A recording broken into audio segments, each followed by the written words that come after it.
કિશન ગુજરાતમાં BZ group જે પ્રમાણે કિશન કરોડો રૂપિયાનું ફુલ્લેકું ફેરવી દીક્ષિત અને મહારાષ્ટ્ર CID ક્રાઇમ બહુ મોડી જાગી. હું કહીશ ચોક્કસ CID ક્રાઇમ કિશન લગભગ આપણે પણ 10-15 દિવસ પહેલા આ અહેવાલ પ્રસારિત કર્યો હતો, બીજા પણ મીડિયા હાઉસે આ અહેવાલ પ્રસારિત કર્યો હતો, પરંતુ ગાંધીનગરથી 100 કિલોમીટર પણ દૂર નહીં અને આટલું મોટું કૌભાંડ થતું હોય આમાં જે પ્રમાણે ઇનપુટ મળી રહ્યા છે BZ ગ્રુપના કિશન એમાં 5,000 કરોડ રૂપિયા અને કિશન છાવરબા વાળા પણ ભારતીય જનતા પાર્ટીના નેતાઓ છે, કારણ કે BZ ફાઇનાન્શિયલ સર્વિસ ઉપર રેડ કરવામાં આવી હતી. CID ક્રાઇમે આજે પત્રકાર પરિષદ પણ કરી, પરંતુ કોના હાથ એક સૌથી મોટો સવાલ થાય, કારણ કે નાના શિક્ષકો, નિવૃત્ત કર્મચારીઓ અને કિશન બધાને 3% થી લઈને 33% સુધી વ્યાજની લાલચ આપવામાં આવી હતી, વળતરની લાલચ આપવામાં આવી હતી અને એક સાથે CID ક્રાઇમે રેડ કરવી પડે, એક સાથે ત્યાં પહોંચવું પડે, એટલે કેના આશીર્વાદથી ચાલતું હતું તે સૌથી મોટો સવાલ છે. કારણ કે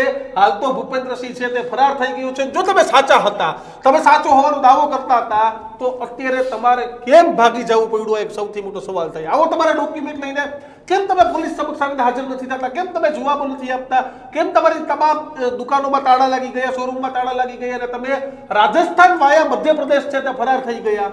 અને કિશન ફરાર કોને કર્યા તો એક વાત છે કે ભાજપના જ કોઈક ત્યાંના સ્થાનિક દિગ્ગજ નેતા છે, તેના ભૂપેન્દ્રસિંહ પર 4 હાથ છે અને પૈસામાં પણ કિશન ખોલી છે હમણાં, પૈસામાં પણ નાની મોટી ત્યાં ભાજપના નેતાનો કોઈ નેતા અને મંત્રી એક્સ મંત્રીઓના નામ આવી રહ્યા છે. પણ આ જોવા જેવો વિષય છે દીક્ષિત. આજે LML અને પોન્જી સ્કીમ છે ને એ યુપી, બિહાર અને મહારાષ્ટ્રનું એપી સેન્ટર છે.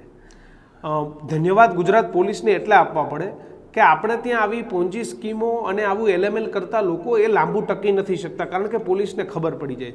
દીક્ષિત તું યુપી બિહાર જાને તો ઘરે ઘરે આવા આજે પોન્જી સ્કીમ કરીને ભૂપેન્દ્ર ઝાલા ભાગી ગયો ને એવા ઘરે ઘરે યુપી, બિહાર, રાજસ્થાન અને મધ્યપ્રદેશમાં, મહારાષ્ટ્રમાં છે. તમે એવું કહો ભાગી ગયો, પણ કેટલા વર્ષથી સામ્રાજ્ય ચલાવીને બેઠો હતો, તમે તો વિચાર કરો.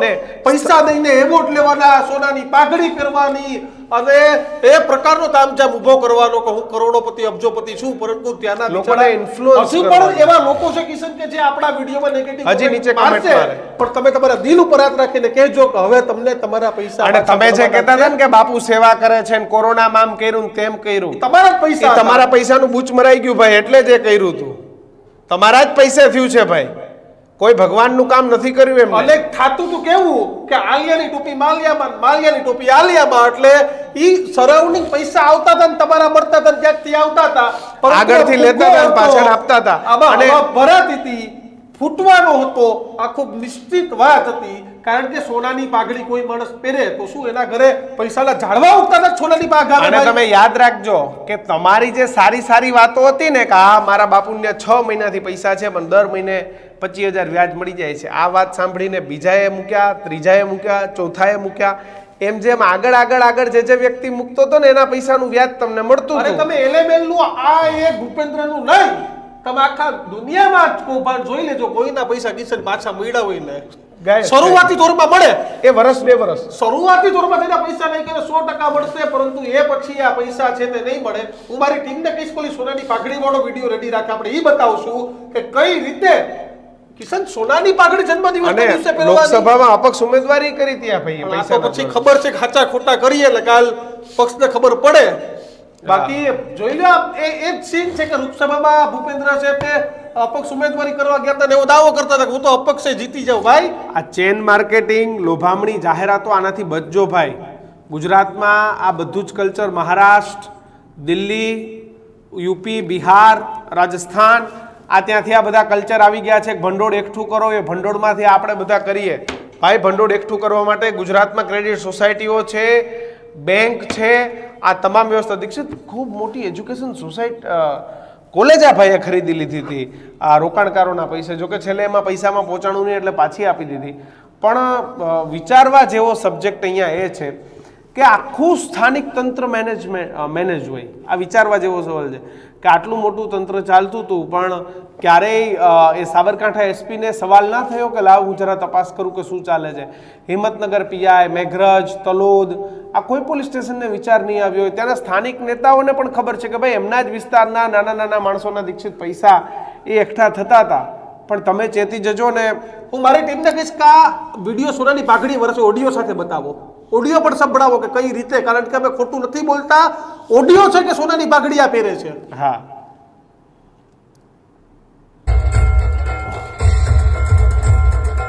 જોરદાર તાળીઓનો ગડગડાટ થતો રે ભાઈ. દુનિયામાંની જેના ઉપર અસીમ કૃપા છે એવા રજવાડાના રાજા ભૂપેન્દ્રસિંહ ઝાલા બાપુ માટે તાળીઓનો ગડગડાટ થઈ જાય. સોનાની પાઘડી, સોનાની પાઘડી, રજવાડાના રાજા. તમે વિચાર તો કરો, ગામના પૈસા બૂચ મારીને રાજા બનાવી ભાઈ. તમે તો રાજા રજવાડાઓનું અપમાન કરો છો. ક્યાંના રાજા હતા ભાઈ તમે? ક્યાંના સ્ટેટ હતા? હમણાં સગા ભાઈઓ હતા નહીં ગોંડલમાં સ્ટેટ માટે માથાકૂટ એવડી મોટી થઈ ગઈ હતી, અને તમે રજવાડાના રાજા બનીને બેઠા છો. તમે 5-25 કરોડનું કૌભાંડ કરી. જો પૈસા વાળા બનવાથી ઈમાનદાર નથી બનાતું. તમારામાં ઈમાનદારી હોવી જોઈએ. રોડ ઉપર બેઠેલો માણસ છે ને કે જે 5 રૂપિયાના કિસાન પાણીની બોટલ વેચે, એ પણ ઈમાનદાર હોય.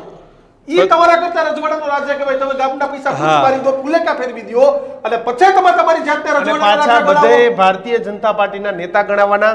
અને માફ કિશન- કરજો, અને પણ સાચું કહું છું, ભૂપેન્દ્રસિંહ ઝાલાએ ગામમાં એવો હાવ કર્યો હતો કે મારા પૈસા ઉપરથી નીચે સુધી જાય છે. દીક્ષિત, અને હું રાજકીય પાર્ટીઓને ફંડિંગ પણ આપું છું બધાને. સીઆર પાટીલનો ફોટો માર્યો હતો કે એના સંવાદદાતાએ મને કહ્યું કે તમે ઓફિસમાં પ્રવેશો ને સીઆર પાટીલનો મોટો ફોટો આવી જાય એટલે શું સીઆર પાટીલનો ફોટો તમે મારી દો એટલે શું પોલીસ ના આવે? એટલે તમને બધે ધંધા કરવાની છૂટ મળી ગઈ? ના ભાઈ, હજી એવું નથી. અને જે સોનાની પાક પહેરો છો ને, તમારા અત્યારે સંતાઓ માટે જગ્યા ગોતવી પડે છે સાહેબ, કે તમે કરોડોના કૌભાંડ કરીને ભાગી ગયા છો. સીઆઈડી ક્રાઇમ ત્યાં પહોંચે છે, અસાંવૈધાનિક કામ થતું હતું. દીક્ષિત, એક આખી સિસ્ટમ થઈ છે કે સમૂહ લગ્નમાં દાન કરવાનું, 2-5-10 હજાર માણસો ભેગા થયા હોય ત્યાં સિનસોટ કરવાનું, એનો ફાયદો લેવાનો, ધાર્મિક પ્રસંગોમાં 2-5 લાખનું દાન કરવાનું. એટલે જ્યાં ક્રાઉડ હોય ને દીક્ષિત, માસ ક્રાઉડ, એટલે આખી જે સિસ્ટમ એવી રીતે ચાલે કે ભાઈ જ્યાં માસ ક્રાઉડ ભેગો થયો હોય ને ત્યાં જવાનું નામામ કરવાનું. અને આમ કરવા નેતા ન બનાય. બાપુએ 5 લાખ રૂપિયા, લોકો નીચેથી તાળીઓની ગલગલાટી છૂટે ને પછી લોકોને એમ થાય બાપુ અહીંયા 5 આવ્યા લાવ ને, મારા 5 ને મૂકી જો. ગુજરાતના મિત્રો, મારા ભાઈઓ બહેનો, ચેતી જજો. આ ડ્રોની ખોટી જે સ્કીમો પણ ચાલે છે, હું જોઉં છું. જે ડ્રોની સ્કીમો ચાલે છે એમાં તમારી પાસે ટિકિટોના ઇનામમાં મર્સિડીઝ મળશે ને ફોર્ચ્યુનર મળશે. તમારા ખીચામાં 200-500 રાખજો તો તમારા બાળકોને 2 ટાઈમ ખાવા થશે ભાઈ. બાકી આ બધા જ ધુતારાઓ છે, ભૂપેન્દ્રસિંહ ઝાલા જેવા તાલુકે ને જિલ્લે આ તમને લૂંટીને હવે તમને એવી લાલચ. અરે ભાઈ તમને કહું, 33% વ્યાજ મોહત હોય તો તમને એસબીઆઈ બેંક જ દઈ દે ભાઈ. હા, એ આને ના જરૂર આ પડે. ન જરૂર પડે, ન પોસાય એ પ્રકારનું વ્યાજ, આ પ્રકારની લાલચ. એટલે કહેવાય ને કે લોભિયા હોય ને એનું ધન અલગ જેમાં ભૂતારા ખાય. તમે 5-25 રૂપિયાની આવકના આ સામે જાઓ, શિક્ષક હોય, નિવૃત્ત કર્મચારી હોય, તમને એવું હોય કે ભાઈ 2 પૈસા મળી મારું જીવન સુધરી જાય, પણ તમારી મરણ મૂડીની આવા લોકો પથારી ફેરવી નાખે. આ લોકોને તમારા પૈસાની કોઈ પડી નથી. પોતાને સોનાની પાઘડી ફેરવાની, કરોડો રૂપિયાની ગાડીમાં ફરવાનું, કેમ્પસ ખરીદવાના, અને તમારા રૂપિયા જલસા કરી એટલે કિશન મેળ આવે વિદેશ ભાગી જવાનું. બસ, અને આજે એ જ વાત કરવી છે કે આવાથી બચજો. સીઆઈડી ક્રાઇમે સારી કામગીરી કરી છે. આ ભૂપેન્દ્રસિંહ ઝાલા ભાગી ગયો છે.